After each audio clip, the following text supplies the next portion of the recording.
ആന്ധ്ര സ്വദേശികളായ കാറിലെത്തിയ 5 സംഘമാണ് പട്ടാപ്പകൽ യുവാവിനെ തട്ടിക്കൊണ്ടുപോയത്.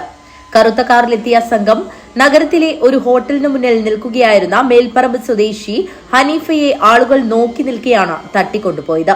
സിനിമാ കഥകളിൽ മാത്രം കണ്ടുശീലിച്ച സീനുകളാണ് ബുധനാഴ്ച ഉച്ചയോടെ കാസർഗോഡ് നഗരത്തിൽ അരങ്ങേറിയത്. ഏറെ തിരക്കേറിയ ദേശീയപാതയോരത്താണ് ഈ നാടകീയ സംഭവങ്ങളെല്ലാം നടന്നത്. 150 കിലോമീറ്ററോളം പോലീസിന്റെ കണ്ണുവെട്ടിച്ച് സഞ്ചരിച്ച സംഘം കർണാടകയിലെ ഹാസനടുത്ത സക്ലേസ്പുരയിൽ നിന്നാണ് പിടിയിലായത്. നിരോധിക്കപ്പെട്ട 2000 രൂപയുടെ നോട്ടുകൾ നൽകാമെന്ന് പറഞ്ഞ് 70 ലക്ഷത്തോളം രൂപ ഹനീഫ അടങ്ങുന്ന സംഘം കൈക്കലാക്കിയിരുന്നു. വഞ്ചിക്കപ്പെട്ടെന്ന് അറിഞ്ഞതോടെയാണ് തട്ടിക്കൊണ്ടുപോകാൻ പദ്ധതി ആസൂത്രണം ചെയ്തത്. ഇതിനായി 3 ദിവസത്തിലേറെയായി സംഘം ഇയാളെ നിരീക്ഷിച്ചു വരികയായിരുന്നു. ബേക്കൽ സ്വദേശിയായ ഷെരീഫ് എന്നയാളാണ് തട്ടിക്കൊണ്ടുപോകലിന് പിന്നിൽ എന്നും സംശയിക്കുന്നു. ആന്ധ്രാപ്രദേശിൽ നിന്നുള്ളവരാണ് തട്ടിക്കൊണ്ടുപോകലിന് നേതൃത്വം നൽകിയത്. CCTV ദൃശ്യങ്ങൾ കേന്ദ്രീകരിച്ച് നടത്തിയ അന്വേഷണത്തിലാണ് പ്രതികൾ പിടിയിലായത്.